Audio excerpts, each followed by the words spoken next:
Hi, I'm Alex Payne, Manager of North American Public Relations at TerraCycle, and I'm passionate about global goal number 12, sustainable consumption and production.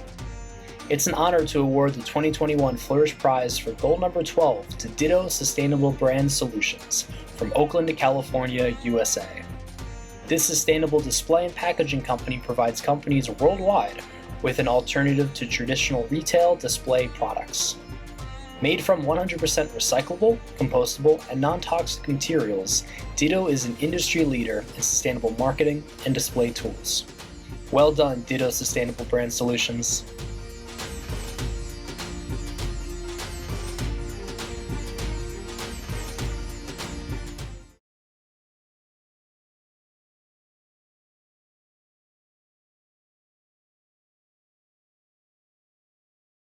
Hi, my name is Megan Buchter, and I'm the director of the Fowler Center for Business as an Agent of World Benefit at Case Western Reserve University. At the Fowler Center, we run a program called Aim2Flourish that strives to teach students around the world about the UN Sustainable Development Goals and business's role in helping to achieve them. As part of this program, students seek out and interview business leaders and social entrepreneurs about business innovations that are changing the world. Then they write up stories that are published on our Aim2Flourish website. Another part of this program is that every year we award the annual Flourish Prizes, one for each of the 17 UN Sustainable Development Goals. I am very honored because today I have with me our Flourish Prize honoree group for Global Goal number 12, Responsible Consumption and Production. I have with me today Professor Nancy Landrum from Loyola University Chicago, as well as her student Lauren Hammett. And I also have with me today Gary Barker, the founder of Ditto Sustainable Brand Solutions, who is now the Director of Sustainability for Next Gen Packaging. Thank you so much to everybody for being here. Nancy, I would love to start with you and ask you a little bit about how you have used Aim2Flourish in your class and some of the outcomes that you've seen. All right, thank you, Megan. I teach a class on sustainable business practices where we introduce students to how to adopt sustainability within your business. And we address the sustainable development goals early on in the semester. And then I assign the Aim2Flourish project. So students are responsible for finding their own business leader, interviewing the business leader, learning about the business, and then trying to match those, the information, what the practices are of the business, to the sustainable development goals. So I have been doing this for a few years, and this is how we integrate it into the class. In the end, students create some remarkable stories like the one that Lauren has produced about Ditto brands. And students always have such positive feedback about their ability and their opportunity to interact with business leaders and how it has given them confidence that they can talk to business leaders now. And it also gives them more knowledge about what it really means to be a sustainable business leader and to understand what sustainable business practices are. Thank you. I'm really curious if you could tell us just a little bit more about how you teach your students about the UN Global Goals and how you've incorporated that into your class. We start by introducing the Sustainable Development Goals. We go through all 17 of them in class. We spend one day to discuss those goals. And then I let students I introduce them to the Aim2Flourish project, and I let them find their own business leaders. So in the end, it is the students' responsibility to connect what the businesses are doing with the goals. And then they come back at the end of the semester after they've written their story, and they make a presentation to my class, and they tell students what other businesses like Ditto Brands are doing and how it connects to the global goals. Oh, that's great. So each of your students get a chance to present their stories back to the class. Yes, that's exciting. That's exciting. That gives the students a chance to not only interview the business leader that they went out and interviewed, but also then to hear from their classmates about the companies that they found. It does. And so it allows them not only to see how their own business is practicing and adopting the Sustainable Development Goals, but they get to hear at least 16 other companies and what they're doing and how it all connects together. So they get to see many real life examples. That's great. I'd love to take this class. Lauren, I'd love to hear from you about your experience in Professor Landrum's class, and also how did you find Ditto Sustainable Brand Solutions? Yeah, so when we first started the project, I was looking for a company that was more local. So I was hoping to find someone in Chicago, but I wasn't getting any luck with reaching out to people and having responses. So I decided to go a little more national and look in other cities. So I first visited the B Corporation certified website and looked for brands off of there. And I'm interested in sustainable fashion. So I thought I would choose some brand that kind of related to what I was interested in. So that's where I found Ditto, and I saw that hangers kind of, have something to do with the fashion industry. So I was like, this might be a perfect fit for me. So I reached out to Gary. He responded within like a few hours to my email. So it worked out really well. And I got to meet him about like a week or two later. You absolutely stole my question, because I was going to ask you if there was like something about global goal number 12 that really interested you. And you already answered it. I feel the same way when people ask me which one of my favorite global goals is my favorites. I mean, I love them all, but like, especially because of, the fact that I like to buy things. I really like global goal number 12.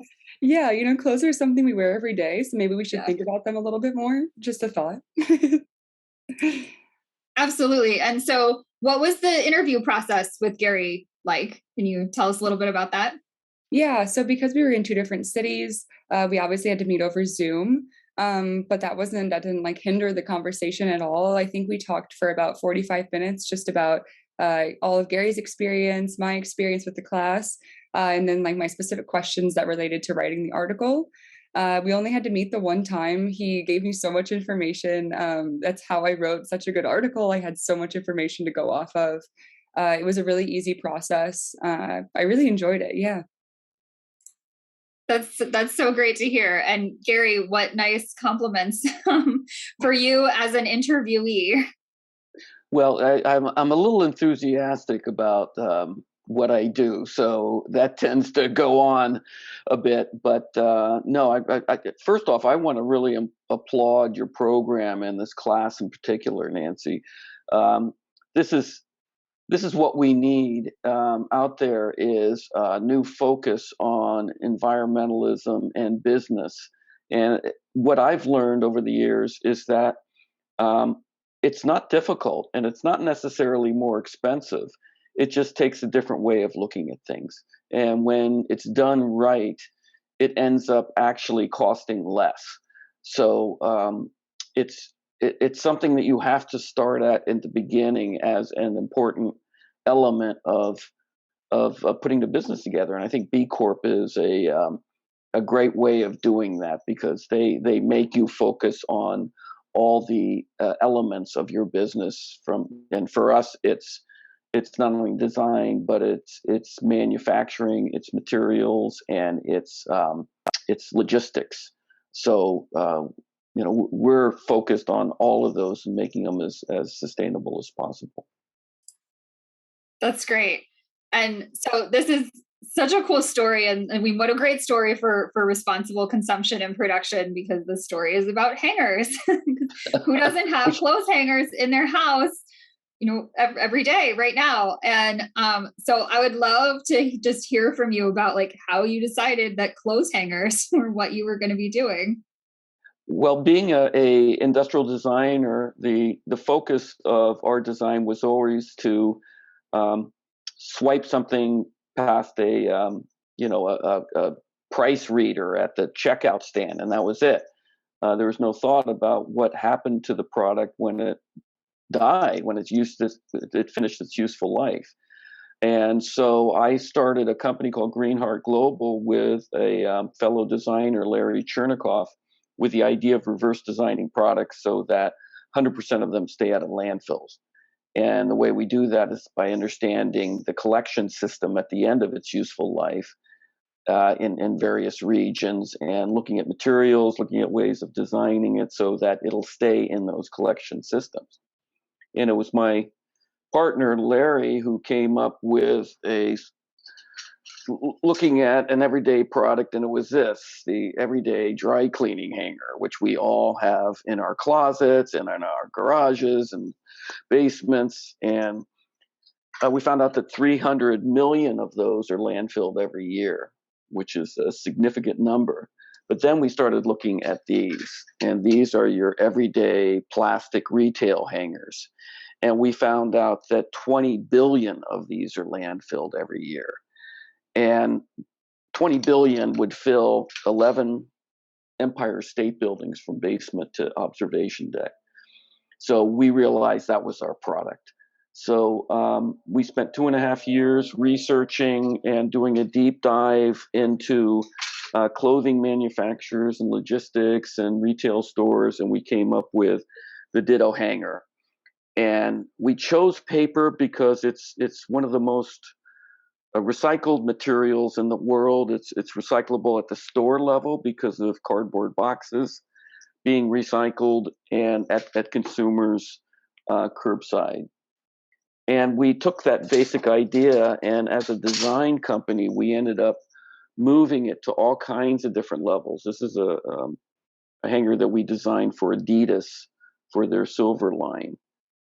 And now we've taken it to a whole new level with luxury brands such as Gabriela Hearst, and we're doing these European hangers that require really wide shoulders. So it's just a matter of looking at a product and seeing how it's used, where it's ends its useful life, what systems are in place, and then it's a design process of materials manufacturing and function. And you can really do that with any product. And I think in the fashion industry, the amount of waste is so huge that even something as ancillary as hangers end up contributing to that waste. So that's where we are right now. And like I say, recently we were bought by Next Gen Packaging, and we're fortunate now to really take this global. And so we're producing this in key locations around the world. And now with a plastic ban in Europe, we're just really moving there, and we're just getting a tremendous amount of enthusiasm. So that's the story in a nutshell. Wow, I had no idea about the number of hangers that ended up in landfills every year. That's wow. Did you know about that, Lauren, when you decided to interview Gary? I had no idea. Following the interview, I was absolutely shocked by the number. That's kind of what started like my interest for the article. Like really like pushed me to write the article more, because I was like, this is something a lot of people should know about, and nobody really seems to. Yeah, and it's something where hangers haven't innovated in plastic hangers in 60 years, wire hangers in over 100 years. And because of that, they're just invisible. So no one sees them. So, and now there's a business standard of shipping clothing on hangers called GOH, or garments on hangers. And so that means that every garment that comes in has its very own hanger. And if you don't take that hanger home with them, it goes in a box under the counter into the dumpster at the end of the day, because it's far cheaper to throw it away than it is to send it back and reuse it. Wow. What an industry for you to be in. It's strange, and it's a commodity, and that's one of the reasons why designers haven't touched it, is because it's this hated commodity. Everybody hates hangers. And I wanted to design something like toasters or TVs or cars or something like that, and here I am spending 15 years on hangers. But you realize what an important thing it is, because it is a commodity. And so we have an opportunity to really change this, and I'm hoping to change all kinds of different products. That's so exciting. Who knows what else I'll be learning from you in the future about, the numbers of other products I don't think about that end up in the landfill. So I certainly appreciate the knowledge. I'm definitely going to think about that every time I take a piece of clothing off of a hanger from now on. I'm sure Lauren thinks about this all the time now. I'm sorry, but yeah, that's that's all No, I it's think great. about. I mean, this is what we should be telling people, right? Like to think about these products every day. Yeah. I am curious about your company being a B Corp and how that impacted your organization. We started Greenheart Global as a green design company. So we were green from the bottom up. We would only work with certified manufacturers and materials, which cost more, which were harder to find 15 years ago. So our product was more expensive. And we were looking for a certification that was for the whole company rather than just for the product, because it was clear that our product was green. It was the material was tested, so it was non-toxic. There's no formaldehyde, chlorine. We use starch-based adhesives, soy-based inks. So the product was clearly a green product. But we wanted to make sure that our company was green from the bottom up, and that should the company sell in the future, that those the focus on sustainability, social, environmental, economic, were hardwired into the corporate documents. And that's really what B Corp is making it as important to take care of the stakeholders as it is to the stockholders.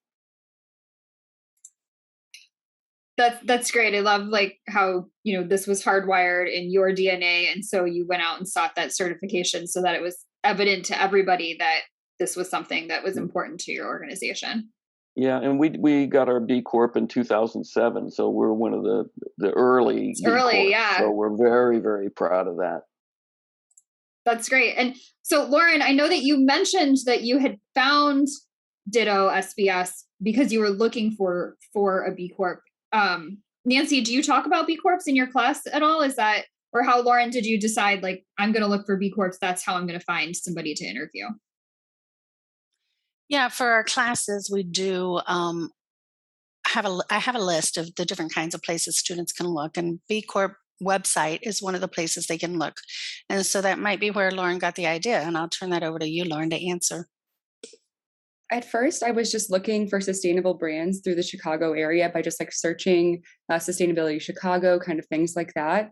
And I had reached out to Nancy once I couldn't find anyone who was responding to me, and she had suggested the B Corp website to look through those and find someone on there. So it was kind of a teamwork to find Ditto. Awesome. So, I mean, that's great. You got a little bit of an opportunity to learn about B Corps as well during this process. Yeah, that was great. It's a great organization because you're certified every 3 years, and they're constantly pushing. And we really changed a lot of the metrics for B Corp because we were an international manufacturing company, and a lot of the early B Corps were regional. So they produced in the United States. They their factories were in the United States, and we're in different areas in the world because our customers are the clothing manufacturers overseas. So 85% of our business is in China right now.